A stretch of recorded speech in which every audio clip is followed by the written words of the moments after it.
গৃহ নিৰ্মাণত ব্যাপক দুৰ্নীতি ধন আত্মসাতৰ অভিযোগ পঞ্চায়তৰ প্ৰতিনিধি পঞ্চায়তৰ বিষয়া কৰ্মচাৰী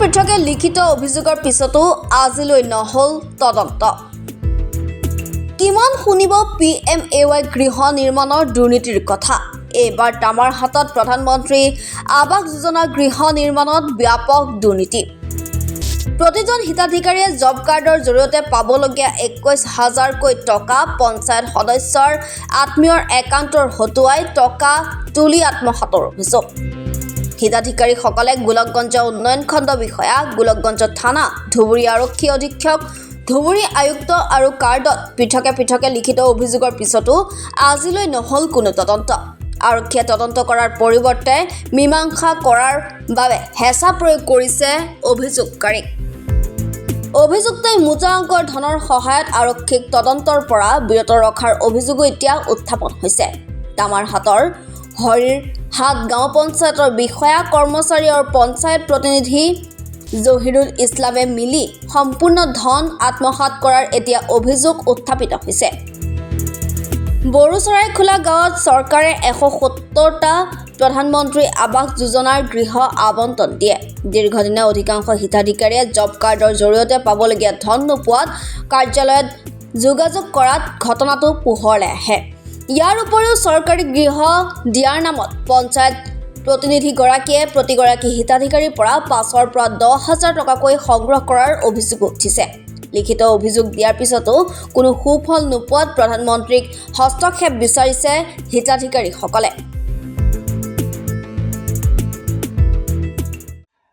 হয় এইটো আমাৰ এই গোলকগঞ্জ মানে ব্লকৰ অন্তৰ্গত হৰিহাট গাঁও পঞ্চায়তৰ মানে অধীনস্থ মানে এইটো বড়োচৰাইখোলা গাঁও হয় এইটো 5 নম্বৰ ৱাৰ্ড আমাৰ এই ৱাৰ্ডৰ মেম্বাৰজনী মানে এতিয়াতো মেম্বাৰ নাই আগত মানে এইটো মানে যেতিয়া আছিলে এই মানে কিছুদিন আগত তাৰমানে এইটো এই যে প্ৰধানমন্ত্ৰী আৱাস যোজনা যে ঘৰ আছে আমাৰ ইয়াতে মানে বহুতো দুখীয়া মানুহে ঘৰবোৰ পাইছে আৰু এই প্ৰথমত যেতিয়া ঘৰ পাইছিল সেই মেম্বাৰজনে প্ৰত্যেক ব্যক্তিৰ পৰাই 10,000কৈ টকা লৈছিল সেইটো আমি মানে কিবা কৰি নিছে আৰু যদি নিদিওঁ তেনেহ'লে এই পিছৰ মানে যে প্ৰথম কিস্তি সোমাইছে পিছৰ কিস্তি আৰু নোসোমায় সেইটো আমি মানে বাধ্য হৈ দিছোঁ তাৰপিছত আমি দেখা পালোঁ যে আমাৰ পিছৰ যে জব কাৰ্ডৰ এটা পইচা থাকে না 21,000 কিমান বা হয় মানে 700 কিমান বা সেই টকাটো সেই আমাৰ একাউণ্টত সোমাই নিদি তেওঁৰ আত্মীয় স্বজন সেই যে আমাৰ মেম্বাৰজন জহিৰুল ইছলাম তেওঁৰ আত্মীয় স্বজনৰ একাউণ্টত সোমাই দি সি নিজে আত্মসাৎ কৰিছে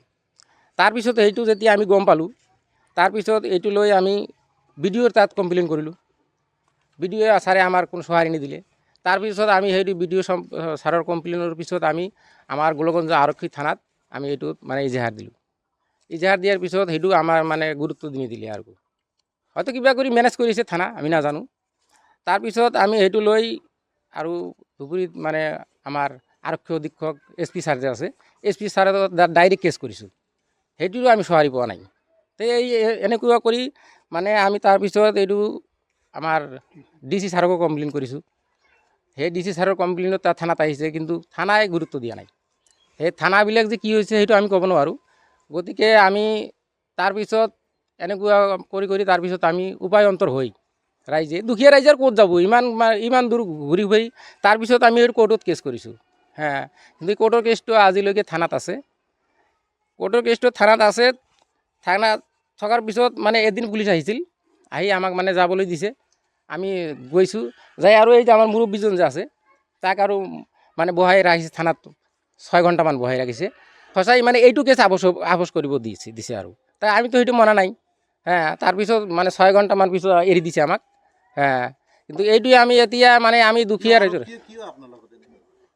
আৰক্ষী মানে এইটো মানে হয়তো পইচা কৰি দি কিবা কিবি মেনেজ হৈছে আৰু আমি নাজানো সেইটোৱে আমাৰ দাবী যে আমাৰ অসমৰ মুখ্যমন্ত্ৰী হেমন্ত বিশ্ব শৰ্মাৰ লগত আমাৰ যে আৰক্ষী সঞ্চালক আছে DGP মহোদয় আমি তাক আহ্বান জনাইছোঁ যে আমাৰ অসমত যদি থানাবিলাক এনেকৈ হয় দুখীয়া ৰাইজে যদি ন্যায় নাপায় তেনেকৈ এনেকুৱা থানা আমাৰ থকাতকৈ নথকাই ভাল সেইটো আমি যদি নাজানো আৰু মানে সেইটো দুখীয়া মানুহ যাতে ন্যায় পায় সেইটো ব্যৱস্থা যাতে কৰি দিয়ে থানাবিলাকত এনেকুৱা হৈছে থানাবিলাক যাতে আমাৰ দুখীয়া ৰাইজৰ হৈ কাম কৰে, সেইটো ব্যৱস্থা যাতে কৰি দিয়ে, এইটোৱে আমাৰ আহ্বান আৰু কি।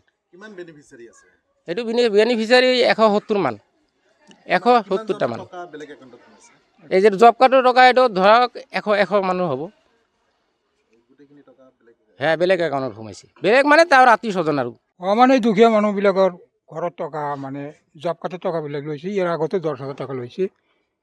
মানে মই তেতিয়া চিল্লাত আছিলোঁ, পিছত আহিছোঁ, এখেতে কেছ কৰিছে।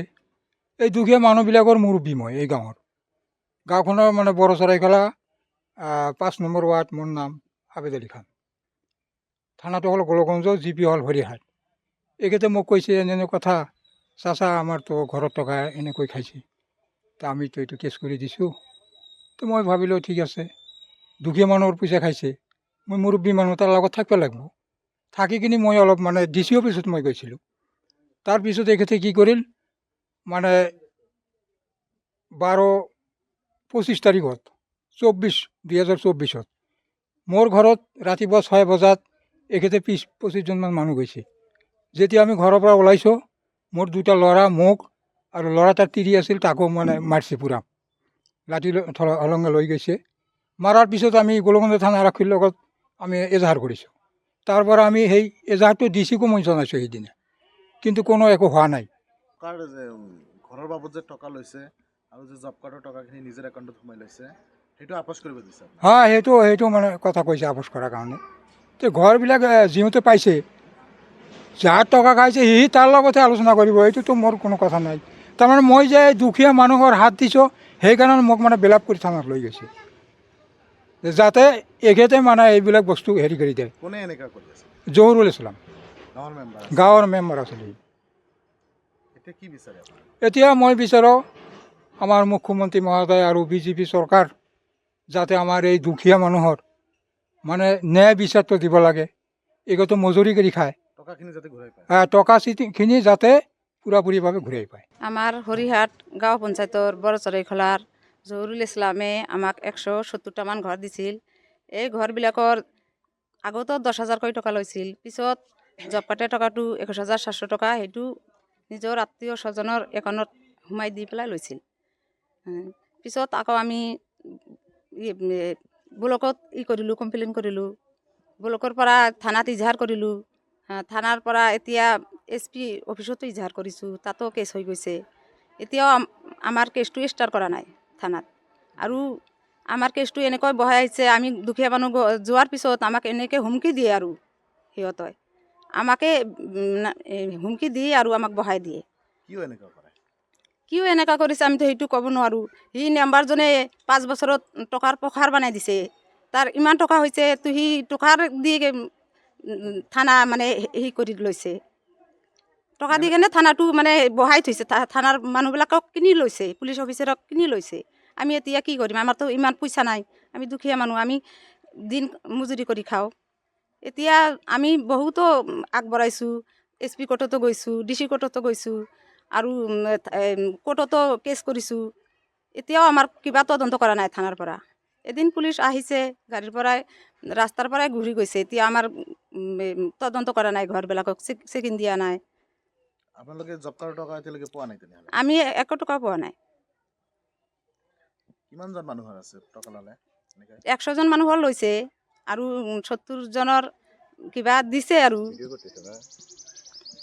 নিজৰ একাউণ্টতে সোমাইছে, আৰু 70জনৰ নিজৰ একাউণ্টত নিজৰ একাউণ্টতে সোমাইছে, আৰু আৰু 100জনৰ বেলেগৰ মানে নিজেৰ তাৰ মেম্বাৰজনৰ আত্মীয় স্বজনৰ একাউণ্টত সোমাইছে। গোটেইখিনি টকা উঠাই ল'লে? আপোনালোকে কোৱাৰ পিছত মেম্বাৰে কি কয়? আমি কোৱাৰ পিছত কয়, কিবা কৰিব পাৰিবি কৰিবি, আমি 1 টকা নিদিওঁ, এনেকৈ কৈছে। এতিয়া কি বিচাৰে? এতিয়া আমি ন্যায় বিচাৰোঁ। এতিয়া আমাৰ ৰাইজে, দুখীয়া মানুহে ন্যায় পাৱাৰ কাৰণে আমি যিবিলাক কৰি আছোঁ, এইবিলাক আমাৰ মন্ত্ৰী মহোদয়, এইবিলাক আমাৰ BJPৰ যিটো ডাঙৰ ডাঙৰ নেতাবিলাকে আছে, সেইবিলাক চাই পেলাই এইটোৰ কিবা থানাত আমাক এটা ব্যৱস্থা কৰি দিব লাগে।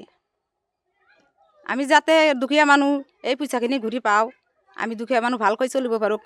কেইবাজনৰ ঘৰ হৈছে আৰু কেইবাজনৰ হোৱাই নাই, আধা হৈছে, আধা এৰি আছে, আৰু সেইবিলাকত থাকিব নোৱাৰে। ইমান দিন হৈ গৈছে, এতিয়াও ঘৰটো ঠিক কৰিব পৰা নাই। Bureau report, any Bharat 24।